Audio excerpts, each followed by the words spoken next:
Hello friends, welcome back to ખુશીસ kitchen. આજે હું તમારી સાથે એકદમ સરળ રેસીપી, પરફેક્ટ માપ અને વેજીટેબલથી ભરપૂર એવા ગબગોટાની રેસીપી શેર કરીશ કે જેને અપ્પમ કે અપ્પે પણ કહેવામાં આવે છે. અપ્પમ બનાવવા માટે મેં અહીં 2 કપના માપથી સૂજી લીધી છે. મેં અહીં થોડા મોટા દાણાવાળી સૂજીનો ઉપયોગ કર્યો છે. જો ઝીણા દાણાવાળા રવાનો ઉપયોગ કરીશું તો અપ્પમ થોડા ચીકણા બનશે. હવે 2 કપ સૂજીના માપથી 2 કપ મોટી ચમચી ખાટું દહીં ઉમેરીશું. ખાટું દહીં ઉમેરવાથી બેટરમાં આથો સારો આવશે તેમજ ખટાશ પણ આવશે. હવે બેટરમાં ધીમે ધીમે પાણી ઉમેરતા જઈશું અને સૂજી સાથે મિક્સ કરતા જઈશું. અહીં આપણે 2 કપ સૂજીમાં 2 કપ પાણી એડ કરીશું. જો જરૂર જણાય તો વધારે પાણી કે છાશ એડ કરવી, કારણ કે સૂજી પાણીને ઓબ્ઝર્વ કરી લેશે. જો પાણી ઓછું હશે તો સૂજીનું બેટર બરાબર નહીં બને. હવે આ તૈયાર કરેલા બેટરને આપણે 30 થી 35 મિનિટ માટે રેસ્ટ આપી દઈશું. અહીં બેટરને રેસ્ટ આપવું ખૂબ જ જરૂરી છે, કારણ કે સૂજીનું પાણી ઓબ્ઝર્વ કરવામાં તેમજ બેટર માટે પરફેક્ટ આથો લાવવામાં આટલો ટાઈમ તો જોઈશે જ. હવે આપણે અપ્પમને હેલ્ધી બનાવવા માટે વેજીટેબલ્સ કટ કરી લઈએ. તમે તમારી પસંદગીના કોઈ પણ વેજીટેબલ્સ લઈ શકો છો.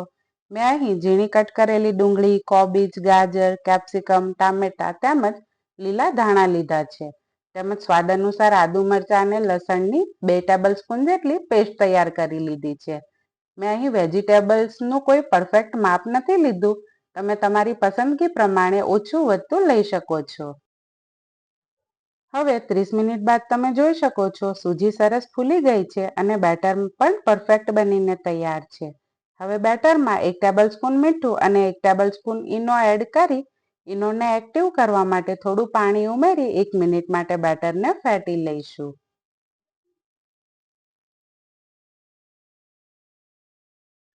ત્યારબાદ કટ કરેલા બધા વેજીટેબલ્સને બેટરમાં એડ કરી દઈશું. તમે અહીં વેજીટેબલ્સને સાતળીને પણ એડ કરી શકો છો. સાતળેલા વેજીટેબલ્સનો ટેસ્ટ પણ અપ્પમમાં સારો લાગશે. મેં અહીં તેલનો એકદમ ઓછા ઉપયોગ માટે કાચા જ વેજીટેબલ્સનો ઉપયોગ કર્યો છે.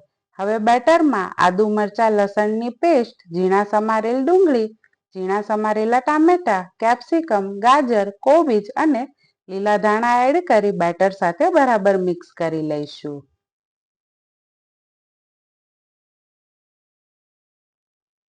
ત્યારબાદ એક અપ્પમ પેનમાં થોડું તેલ લગાવી દઈશું. તેલ ગરમ થઈ જાય એટલે પેનમાં બેટર એડ કરતા જઈશું. ઠંડી પેનમાં પહેલેથી જ બેટરને એડ ના કરવું. પેન ગરમ થાય ત્યારબાદ બેટર એડ કરવાથી અપ્પમ બહારથી ક્રિસ્પી અને અંદરથી સોફ્ટ બનીને તૈયાર થશે.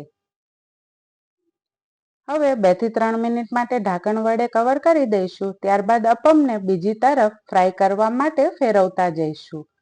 હવે 3 થી 4 મિનિટ બાદ અપ્પમ બંને બાજુથી ક્રિસ્પી બાઇન્ડિંગ અને અંદરથી સોફ્ટ બનીને તૈયાર થઈ ગયા છે.